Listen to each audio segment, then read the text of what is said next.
All right, practice 2.6. We're going to be looking at program design again, looking a little bit more at movement analysis. So we take information we learned from practice 2.5, common language, and we can use that now to think and view things like as a professional, as how we analyze movement of our athletes.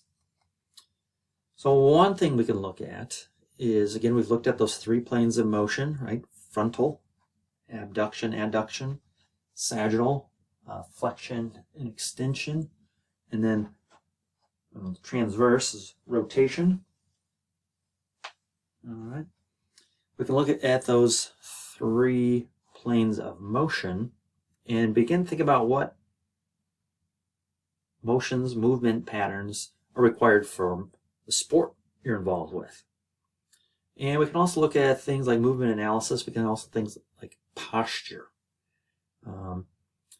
And kind of jumping ahead a little bit is to think about posture and how that impacts performance and potentially how it can reduce or promote injury. So again, we see maybe some different alignment things. Again, not that you're going to be communicating with your athletes, like, I think you have like observing posterior tilt in your pelvis because you have maybe some weakness in your rectus abdominis and maybe some overtension in your quadriceps. Okay, you're not going to be communicating that to your athletes, but you may be able to see some posture discrepancies, and then think about, okay, I'm seeing this, that might denote weakness or tightness in certain muscle groups. And then we can make a more targeted practice plan or for that athlete. Again, I'm just going to move this quick so you can see the image. So again, with movement analysis, right, we might also look at physiological analysis, right? Movement, muscles involved in balance. So again, any type of sport you're coaching or involved with, it's important to know what muscle groups are involved. One, so you can target those through strength training and different movement analysis, range of motion things, but also balance. If we look at symmetry, right and left, in different muscle groups, there are different things we want to look for. So maybe a lot of throwing or striking activities are unilateral. They use one side of the body more than the other. So you can see this image of this posterior, or the back view of this female athlete.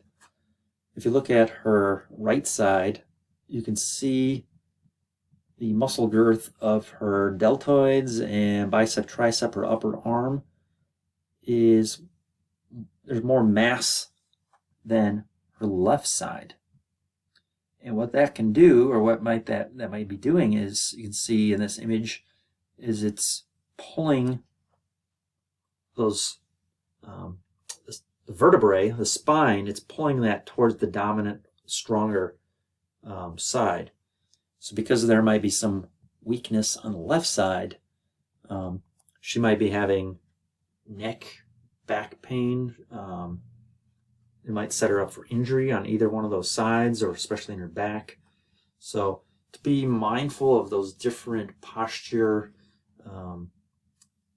alignment and balances, and strength or range of motion differences.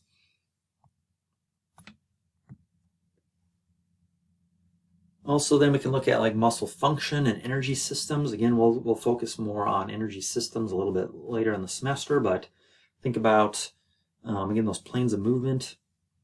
If I'm thinking about that frontal plane, or even that transverse plane, I might think of rock climbing may have different muscle function and energy system demands than sprinting, right? So we kind of think of like those different demands, right? Do I need quick, powerful, explosive energy, or do I need sustained energy over time? Do I need rotational force, or do I need pushing or pulling types of forces? So again, you kind of think about those different movements within the demands of your sport. So I'm just going to show this video a couple times. I might put a link to it in Canvas so you can watch it again on your own. But I'm going to play it 2 or 3 times. And the first time, maybe just watch it. Let me cue it up. So the first time, just watch it through here.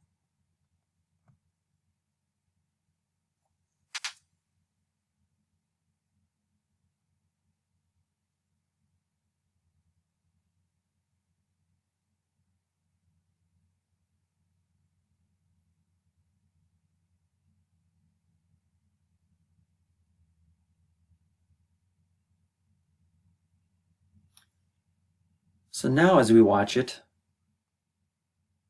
think about what movement planes are involved. What energy systems are involved?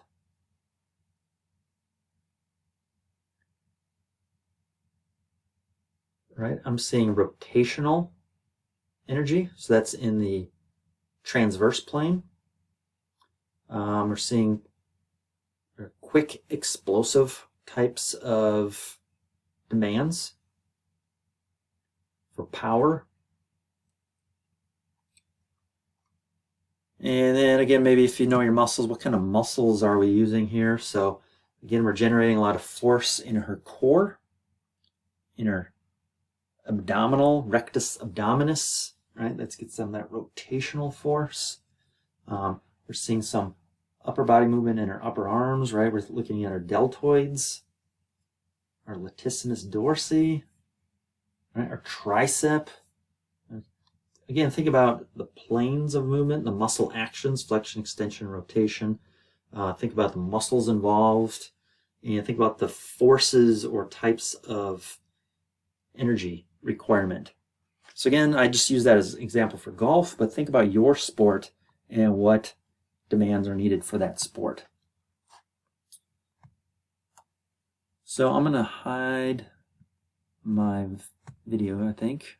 That's hidden it now. So again, for part of your portfolio 1 is to create an athlete profile. And this might be an example. So just if I'm going to walk us through this real quick. So again, if I'm thinking about my sport I'm coaching, perhaps maybe it's collegiate women's golf, and I think about my athletes on that team. Maybe I have 5 varsity athletes, and maybe I have 8 JV athletes. But maybe I'm thinking about each of my varsity athletes. So I'm just going to pick one of them, hypothetical here. Again, this is just for your portfolio to think about your athletes and your athletes' needs. So I'm going to begin. Hey, I have a 20-year-old female athlete. Maybe she's a junior in college. She's competing at the Division III level, similar to what we have here at UWGB, perhaps, for golf. I know we're in D1, but maybe like a small state school, right? What are the goals of this athlete? Maybe that she has for herself, or I have for her as a coach. So perhaps that is to consistently drive 210 yards and to score under 80 at each event. Maybe to place maybe within the top 10 within each tournament.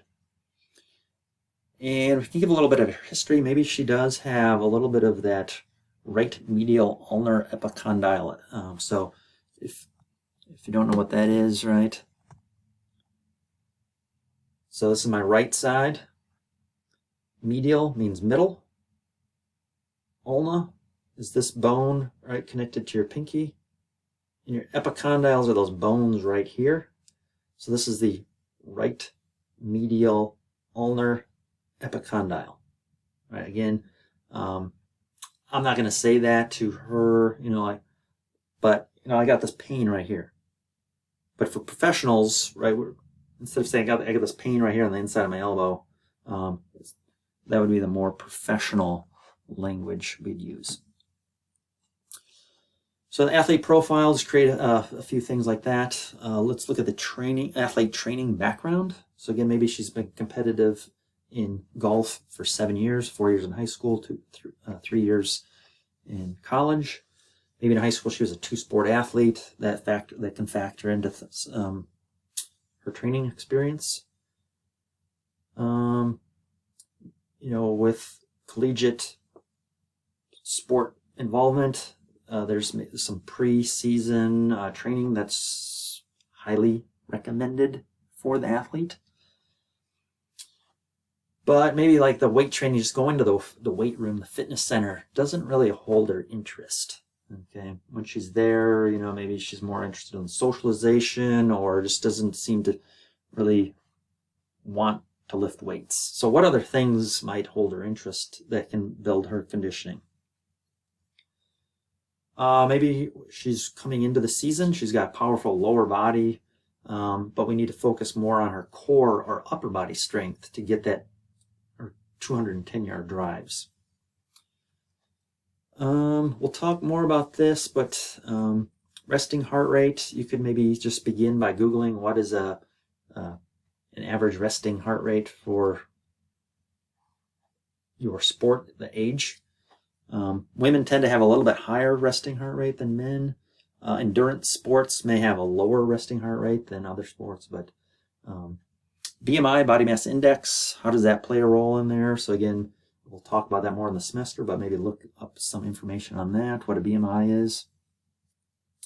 And then range of motion. Does this athlete have any range of motion limitations that could impact performance? So again, think about my sport and what are the movement needs of that sport. So again, if we look at golf, there's a lot of rotational force that's needed. I need explosive core rotation. I need pretty good grip strength. I need to maintain that posture throughout the range of motion, such as knee and hip flexion. Within golf, collegiate golf, you're required to carry and walk. You can't use carts. So there's a lot of linear walking upwards to 4 miles during 18 holes of golf. Again, range of motion is necessary. And if I look at the sport, I need a lot of muscular flexibility. We need some muscular strength. And then because we're walking for such a distance, there's some muscular endurance as well. Again, if I think about the muscles involved with golf, I need a lot of wrist flexion and extension. There's a lot of tricep involvement as far as, especially with rotator cuff coming around. Right, our rhomboids are important in keeping that golf posture. You're squeezing the scapulas. The IT band, right? That band, I don't know if you can see that here, right? For a lot of walking, the linear walking. And plantar fasciitis, the bottom of the foot. Footwear can be common injury areas. I kind of skipped around there, sorry. So again, common injury sites for golf, right? It could be the back issues, epicondylitis, can also be rotator or shoulder cuff, shoulder injuries, and again, some of those walking injuries as well. So again, think about your athlete. What are the resistance training status and goals? So maybe my athlete as a junior in college who doesn't really like to lift weights, she's coming in at intermediate level, right? And my goal for her as a coach to improve is to increase that range of motion. Also, if there's any imbalances, I want to correct those. And as coach, I want to develop her core and upper body power because she's coming in with good lower body power. So I want to maintain that and focus on developing more of that maybe tricep, shoulder, and abdominal